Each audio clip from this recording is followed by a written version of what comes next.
Bueno, como veníamos haciendo, vamos a seguir con la primera carta a los Corintios, viendo cómo el Señor a través del apóstol va haciendo mención en la enseñanza de cómo tiene que ser el orden en la iglesia del Señor. Ya vimos algunos aspectos en el capítulo 11 y bueno, ahora pasaríamos al capítulo 12. Así que vamos leyendo algunas porciones y tomando algunas explicaciones al respecto de lo que vemos en ellas. Así que leemos los 3 primeros versículos, primero que nos dicen que no quiero, hermanos, que ignoréis acerca de los dones espirituales. Este va a ser el tema principal que va a desarrollar. Versículo 2 dice, sabéis que cuando erais gentiles se os extraviaba llevándoos como se os lleva a los ídolos mudos. Por tanto, os hago saber que nadie que hable por el Espíritu de Dios llama anatema a Jesús. Y nadie puede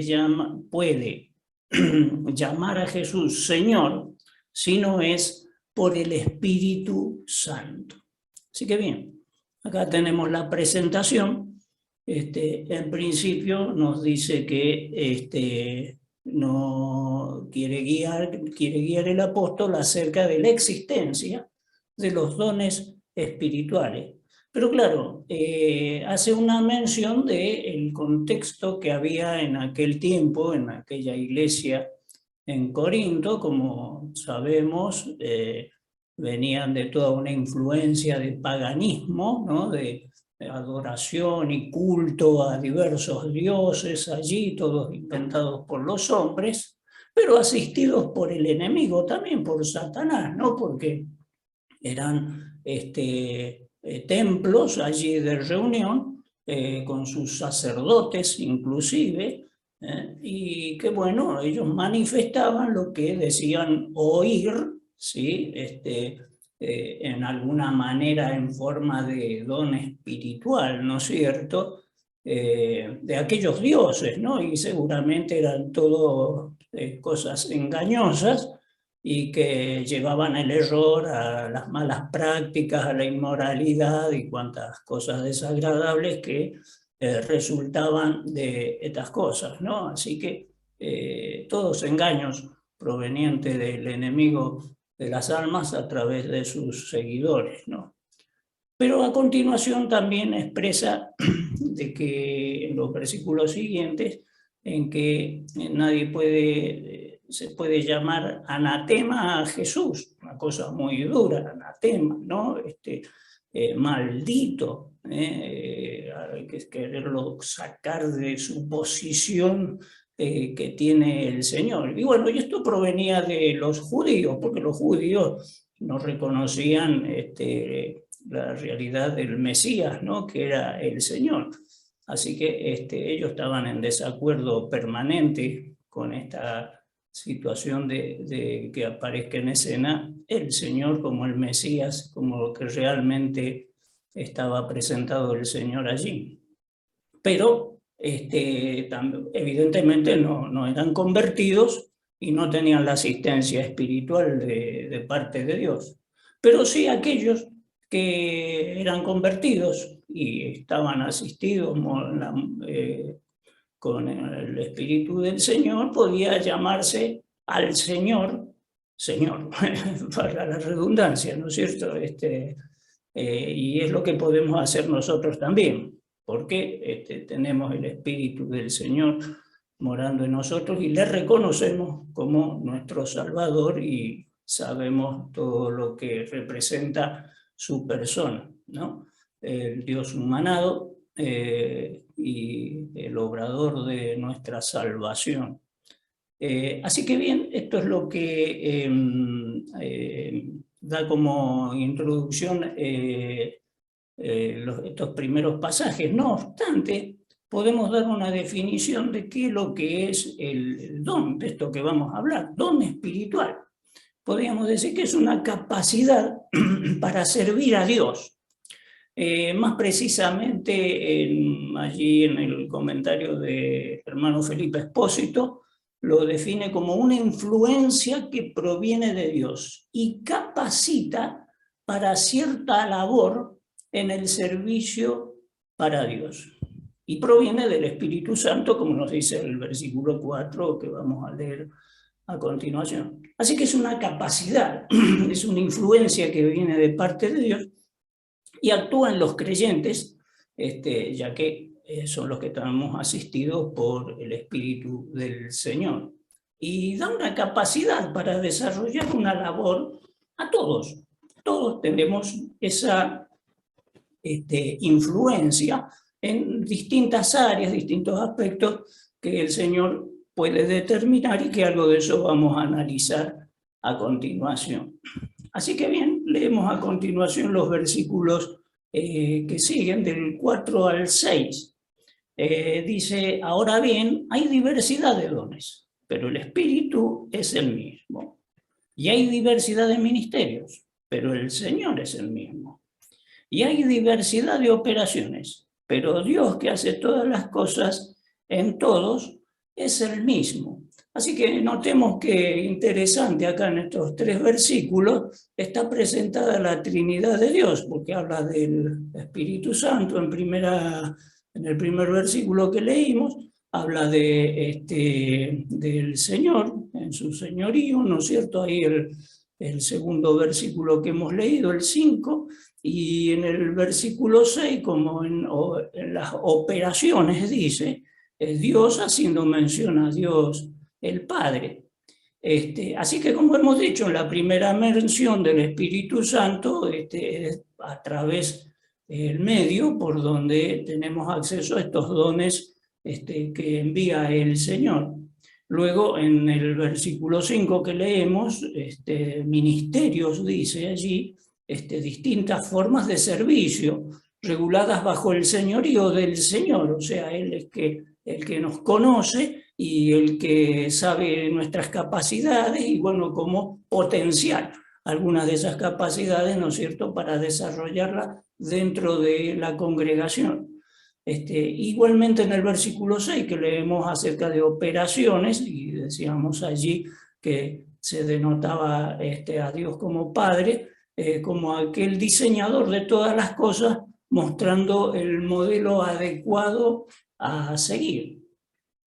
Así que a partir de allí podemos ingresar entonces en el versículo 7, donde ya va a entrar más de lleno a ser notorio la enumeración incluso de algunos de los dones. Así que leemos del 7 al 11 a continuación.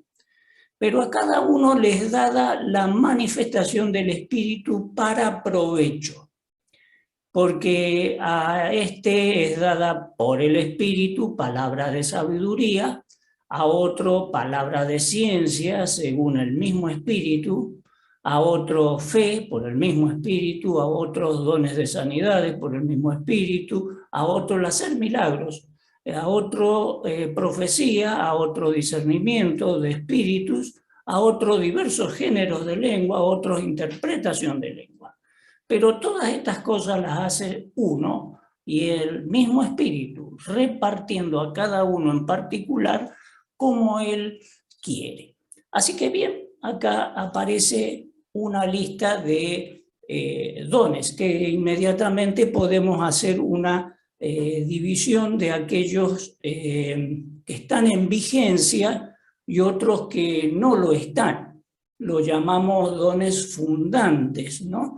Porque lógicamente aparecen con un esplendor allí, digamos, y una fuerza demostrativa que lógicamente aquel que miraba y veía el efecto entendía que no era una condición humana, que era algo sobrenatural y que venía de parte de Dios y de parte de la prédica que hacían los hermanos en ese tiempo acerca de el Mesías que había venido, había sido crucificado, etcétera, pero era a través de quien había enviado el Espíritu Santo y se realizaban estas cosas para manifestar la autoridad que tenían los apóstoles en este caso, ¿no? Así que vamos a ver, acá se presentan mezclados, digamos, los dos casos, los como llamamos fundantes y los vigentes. Es parte de una lista de dones, porque en Romanos capítulo 12 podemos ver que aparecen algunos más, pero bien, nos dedicaremos a ver los que nos muestra acá el capítulo 12, ¿no? Pero notorio en el versículo 7 que nos dice que es dado para provecho. ¿Provecho? ¿Provecho de quién? Provecho de la congregación. Esto es un punto interesante a resaltar. No es para decir el hermano tiene un don espiritual y bueno, es para un provecho personal, como cada uno tenemos un don según apreciamos, es para mi beneficio. Sí, seguramente me beneficio yo también personalmente, ¿no es cierto? Pero la idea es que se desarrolle en el ámbito de la congregación y seamos beneficiados todos los hermanos de la asamblea, ¿verdad? Así que este sería el principio de los dones, estas capacidades dadas por el Señor. Dice versículo 8, porque por el Espíritu, insiste, ¿no es cierto?, es dada palabras de sabiduría, y habla acerca de discernimiento, de examinar las cosas de Dios y poderlas entender, ¿no es cierto? Y no solo entenderlas, sino poderlas transmitir también, ¿no es cierto?, en ese concepto de sabiduría, como también podemos encontrar varios pasajes que nos hablan al respecto de encontrar la sabiduría en el temor del Señor, ¿no es cierto?, en buscar conocerle, en buscar entenderle y poner en práctica desde ya, ¿no es cierto? Y el Señor asiste en esto, ¿no es cierto? Nos capacita para que podamos tener ese discernimiento, ¿no es cierto?, para entender las cosas de Él. Como segundo punto nos narra palabras de ciencia, y es un poco en un similar, ¿no es cierto?, no solo entenderlas, sino poder conocerlas, ¿no es cierto? Bueno, tenemos el compendio bíblico, todo aquí adelante nuestro, para poder leer y aprender. Un privilegio que no tenían los antiguos, ¿no es cierto? Porque cuando no estaban los escritos, bueno, iba de boca en boca y las enseñanzas se transmitían así, los conceptos de Dios. Ahora tenemos todo el compendio bíblico allí a nuestro alcance, Antiguo Testamento, Nuevo Testamento, y poder conocer las cosas del Señor en mayor magnitud y con más profundidad, ¿no? Así que también tenemos allí una asistencia de parte del Señor en pos de estos dones espirituales, ¿no? Menciona en tercer lugar la fe, como, no hablando de la fe salvífica, sabemos que por la fe llegamos a en la confianza en el Señor y creer su obra, pidiéndole perdón por nuestros pecados, el Señor aplica en nosotros la salvación, pero no se está refiriendo a esto, sino se está refiriendo a cuando hace falta aumentar la fe en cuanto a la confianza en el Señor, en cuanto a estar sabido de que Él va a poder obrar en cosas difíciles, y va a hacer la obra en nosotros para que podamos tener éxito en algún tipo de emprendimiento, y cuanto más cuando se refiere a lo congregacional. Pues sin ir más lejos, podemos tomar referencia a lo que le sucedía a los apóstoles en los tiempos, donde predicar el evangelio les podía costar la vida, y actualmente en algunos países sigue el mismo suceso en vigencia.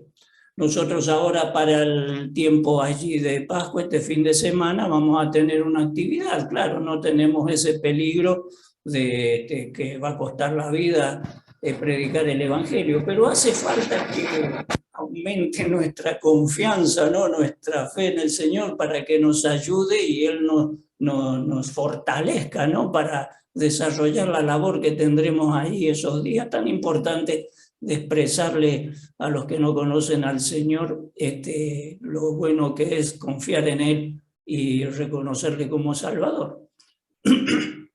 Luego menciona la sanidad también, credenciales apostólicas de alguna manera, ¿no? Para presentarse ante los incrédulos en los tiempos, y eso ya entramos allí en un área donde habría dejado de estar vigente este don, porque claro, era algo muy elocuente y tenemos ejemplos en la Escritura, curación de la lepra, por ejemplo, parálisis, digamos, de los pies, etcétera, y bueno, curaciones milagrosas allí que hacían los apóstoles para demostrar, como explicábamos primero, el poder que venía de Dios. Y evidentemente declinaron, se ve en forma práctica, porque lo vemos al mismo apóstol Pablo rogándole al Señor que le curara aquel aguijón que tenía, que suponemos que podía estar en su visión, y no hubo caso, o sea, no hubo sanidad para él, ¿no es cierto? Así que se dan en los ejemplos también una concreción de esto, que iban menguando los dones estos, ¿no? ¿Por qué? Porque ya una vez que se pudo escribir todo el contexto bíblico, el compendio bíblico, bueno, estas cosas empezaron ya a quedar fuera de servicio, ¿no? Lo mismo menciona hacer milagros, y eso ya iba a cosas más acentuadas, como vemos a Dorcas, esta mujer resucitada, ¿no? Por Pedro allí, que lo habían llamado y había fallecido, y orando al Señor le devolvió la vida, ¿no? Después de Pablo con aquel Elimás, falso profeta, ¿no? Que engañaba a la gente, y Pablo lo dejó ciego, ¿no? Lo maldijo allí, ¿no? Inmediatamente. Veamos qué notorio también que eran estas actuaciones, digamos, de los apóstoles, porque eran concretos e instantáneos. Cuando decían, se ejecutaba, así como habían sanidades y la gente se curaba y quedaba perfectamente bien, no había que esperar un proceso de tiempo, una rehabilitación, nada. Era lo que venía de Dios, es inmediato, así como era inmediato también una ascensión como esta que estamos hablando, ¿no? De dejar ciego a este falso profeta que funcionaba en los tiempos, ¿no? Profecías, otro tanto, ¿no es cierto? Porque ciertamente hacían falta los profetas eran aquellos que tenían, que recibían la voz de Dios para transmitir al mismo modo que vemos en el Antiguo Testamento que existían los profetas, ¿no? Y la voz de Dios era sobre ellos y se manifestaban al pueblo.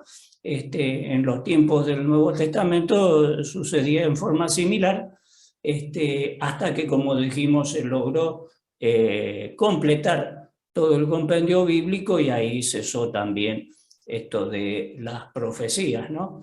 Dice, por ejemplo, en Hechos 13:1, en la iglesia de Antioquía habían profetas y maestros, así que podía ser que el mismo profeta trabajara también desarrollara la actividad de maestro, o fueran de forma separada, ¿no? En el próximo capítulo, vamos a ver, en el capítulo 13, simplemente anuncia que las profecías acabarán en el versículo 8, así que da lugar a que esto, como decimos, llegaba a su fin.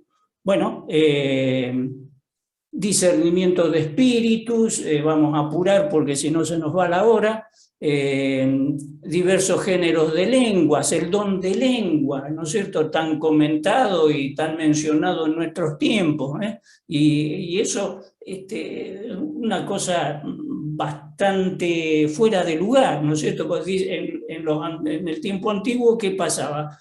Había alguien que hablaba dice el comentario de Felipe Espósito, hace mención de lo que sucedía en los tiempos de Babel, que lo que sucedió, había un solo idioma y Dios confundió las lenguas, ¿no es cierto?, para que se dispersaran, en fin, todo lo que nos narra ahí, y aparecieron los diversos idiomas. En el día de Pentecostés, ¿qué pasaba? Había un montón de gente de diversos idiomas, y dice que lo escuchaban a los apóstoles hablar como si hablaran en su misma lengua. Era una cosa razonable, entendible, para que justamente se entienda el mensaje. Después aparecieron en escena, bueno, aquellos que hablaban en alguna lengua particular, pero ellos mismos tenían que hacer de intérprete o haber un intérprete que pudiera traducir, diríamos nosotros, lo que se hablaba. Bueno, eso tenía cabida. Es más, hace mención muy interesante allí el comentario, en los tiempos que vemos en la Escritura, que los ángeles, porque se hablan de lenguas angelicales también, por allí escuchamos decir, ¿no es cierto? Los ángeles se comunicaban con los hombres, ¿en qué idioma? En un idioma extraño y hacía falta un intérprete. No, hablaban en el idioma que entendía el que escuchaba, ¿no es cierto? Y tenemos los diversos casos.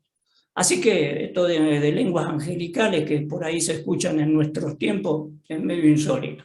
Conclusión, bueno, también vamos a ver en los capítulos venideros que el apóstol pone orden en estas cosas, ¿no es cierto? Porque no puede ser una incoherencia de escuchar a alguien que vocifera cosas extrañas y que nadie entiende. Así que eso también dejó de ser, más allá de que se lo quiere mantener en vigencia. Así que bien, interpretación de lengua, etcétera, da 9 ítems ahí de los dones, pero pasamos rápidamente al próximo punto, que no se nos vaya la hora, porque habla algo muy, muy interesante, ¿no? En cuanto a la iglesia como un cuerpo.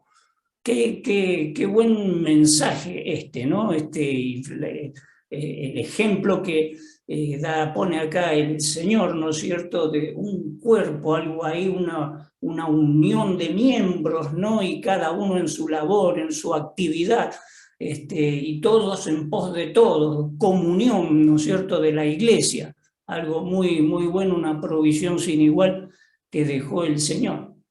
Leemos, porque tenemos que leer el capítulo, versículo, hemos leído hasta el 11, así que 12 al 22 leemos rápidamente. Porque así como el cuerpo es uno y tiene muchos miembros, pero todos los miembros del cuerpo, siendo muchos, son un solo cuerpo, así también Cristo. Porque por un solo espíritu fuimos todos bautizados en un cuerpo, sean judíos, griegos, sean esclavos, libres, y a todos se nos dio a beber de un mismo espíritu. Además, el cuerpo no es un solo miembro, sino muchos. Esto es enfático y muy interesante, ¿no? Este versículo. Si dijere el pie porque no soy mano, no soy del cuerpo, por eso no sería del cuerpo. Y si dijere, pregunta, no sería del cuerpo. Y si dijere la oreja porque no soy ojo, no soy del cuerpo, por eso no será del cuerpo. Y si todo el cuerpo fuere ojo, ¿dónde estaría el oído? Si todo fuese oído, ¿dónde estaría el olfato? Mas ahora Dios ha colocado los miembros, cada uno de ellos, en el cuerpo como Él quiso. Porque si todos fueran un solo miembro, ¿dónde estaría el cuerpo? Pero ahora son muchos los miembros, pero el cuerpo es uno solo. Ni el ojo puede decir a la mano, no te necesito, ni tampoco la cabeza a los pies, no tengo necesidad de vosotros. Antes bien, los miembros del cuerpo que parecen más débiles son los más necesarios. Y brevemente vemos acá 3 puntos nada más de todo este pasaje que hemos leído, y que llama la atención en cuanto a lo que podría suceder en la interpretación de esto que nos está diciendo acá estos pasajes. Porque podríamos ver una posición de celos. El versículo 16, notemos, dice, y si dijere la oreja porque no soy ojo, no soy del cuerpo. por eso no será del cuerpo. Entonces, es oreja, pero quiere ser ojo. Ese es el evento acá. Tengo un don, pero veo que hay otro que tiene otro don, otro hermano, otra hermana tiene otro don, y yo quiero ese don, no quiero con el mío, y no estoy satisfecho.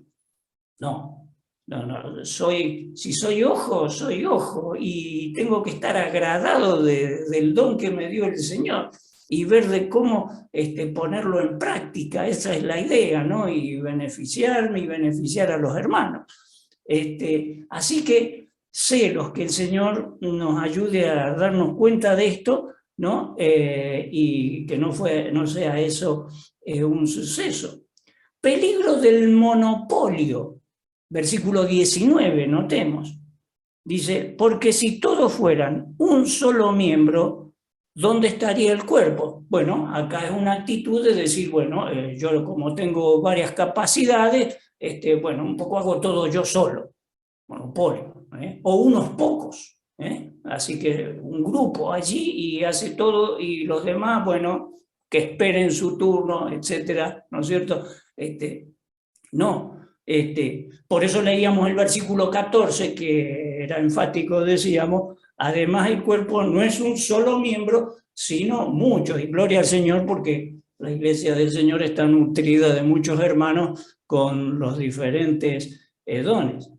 La independencia, el otro extremo sería ¿no? Versículos 21 y 22 que hemos leído, dice, el ojo no puede decir a la mano, no te necesito, ni tampoco la cabeza a los pies, no tengo necesidad de vosotros. Y agrega, antes bien los miembros del cuerpo que parecen más débiles son los más necesitados. Así que, claro, decir que, como decíamos en el principio, ahora yo puedo todo y no necesito de nadie. Es un poco un formato un tanto orgulloso, ¿no es cierto?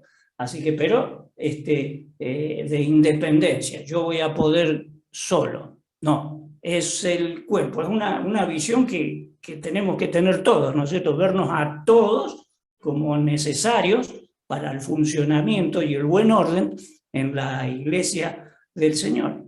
Pero hace esta figura interesante también los versículos siguientes. En el 22, como hemos leído, los miembros del cuerpo que parecen más débiles son los más necesarios. Notemos aquí, acá aparece en escena una operación o un servicio allí de ciertos creyentes en forma discreta, con toda su capacidad, nada más que no son notorios a simple vista, pero la labor está. Y parecen a veces que fuesen los más débiles, cuando todo lo contrario.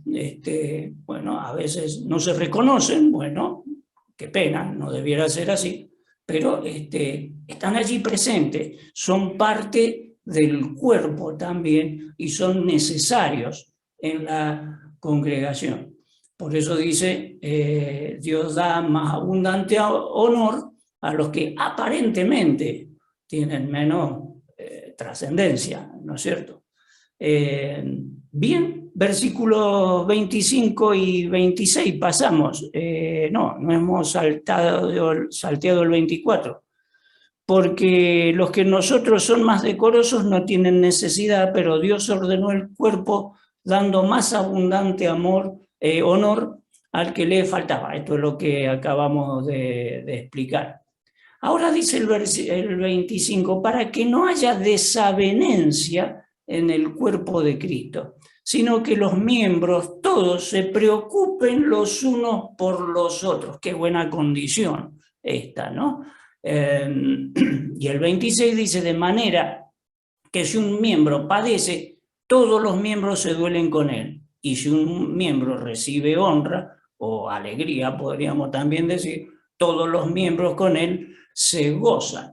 Así que esta es una condición que habla muy bien y de una forma muy agradable de lo que es la verdadera comunión en la iglesia del Señor. Las desavenencias, ¿Qué es lo que sería esto que menciona allí el versículo 25? La falta de acuerdo, que no puede haber, porque no todos pensamos igual. En varios pasajes la Biblia enseña al respecto, ¿no? Y no niega de ninguna manera que puedan haber desacuerdos, diferentes opiniones, ¿no es cierto? Pero sí, siempre el énfasis está en que haya acuerdos y arreglos, ¿no es cierto? Y puestas en ponernos de acuerdo, ¿no es cierto? Y de esa manera funcionar de una manera sólida, ¿no es cierto? Así que si cuidamos todos estos detalles, ¿no es cierto?, no habrían desavenencias que quedaran sin resolver, podríamos decir. Y es más, porque ¿cuál es el objetivo? Es lo que menciona a continuación, para que todos se preocupen los unos por los otros. Un detalle a tener grabado permanente. ¿Cuál es mi función? Mi función. Ocuparme, preocuparme por el resto de los hermanos. ¿Cuál es la función de cada uno de los hermanos? Preocuparse por los demás. Todos nos preocupamos por todos, oramos unos por los otros, nosotros nos asistimos unos con otros, y de esa manera es un cuerpo sólido la iglesia del Señor. Y de esa manera se recibe también satisfacción, ¿no es cierto?, de ser miembro de la iglesia del Señor. Qué feo es escuchar por allí de otras congregaciones donde estas desavenencias se proyectan en agrandarse, ¿no es cierto?, y ahí se escuchan divisiones, hermanos que se van de las congregaciones, desacuerdos, peleas, cuántas cosas feas, ¿no?, que ocurren y no deberían ocurrir. Pero es un punto que todos tenemos que poner, cada uno, poner de sí mismo para que podamos estar en esta órbita que el Señor nos marca, que es lo agradable, lo que vamos a disfrutar todos, digamos, y ser todos bendecidos en este sentido.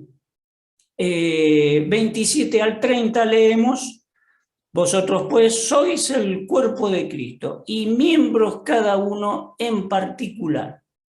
Y vuelve a insistir allí con los distintos dones. A uno puso Dios en la iglesia, primeramente apóstoles, luego profetas, tercero maestros, luego los que hacen milagros, después los que sanan, los que ayudan, los que administran, los que tienen don de lengua.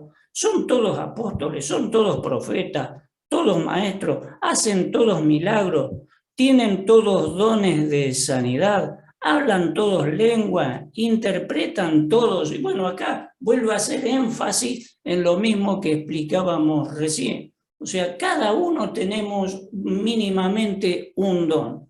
Y qué bueno es que apreciemos ese don que tenemos, que lo podamos descubrir si no lo hemos descubierto, ¿no es cierto? Y bueno, y ponerlo en práctica con todo lo que está a nuestro alcance. Y sin tener inconvenientes de que otros hermanos tienen distintos dones, y bueno, y de esto se trata, ¿no es cierto? Cada uno hace lo que está a su alcance y lo que el Señor le proveyó, y de esa manera funciona la iglesia del Señor. Ahora termina el pasaje con el versículo 31 de una manera muy elocuente, ¿no? Y creo que también siguiendo el énfasis de esto último que estamos mencionando, procurar, dice el versículo 31, los dones mejores, mas yo os muestro un camino aún más excelente. ¿Cuál puede ser el don mejor para mí? El que tengo. No sé, cada uno nos podemos preguntar esto y estar conforme con eso, ¿verdad? Y desarrollarlo. Porque justamente dice, mas yo os muestro un camino aún más excelente. El camino de ser miembro de la iglesia del Señor es un camino por demás excelente, ¿no es cierto? Y narra a continuación, entra en el capítulo 13, que ahí está todo lo que se desarrollará el martes que viene, acerca del amor, ¿no? Y de esta condición que tenemos acceso todos, digamos, y la posibilidad de desarrollarnos en todo lo concerniente a este orden que dispone acá el Señor para bendición de la congregación en su conjunto. Así que el Señor nos ayude a entender estas cosas, que las hemos pasado ahí muy ligero, digamos, para tener una idea, pero que el Señor nos ayude y seguramente lo hará para que nos bendiga y también seamos de bendición en la congregación de la cual tenemos el privilegio de ser miembros. Que el Señor nos siga bendiciendo.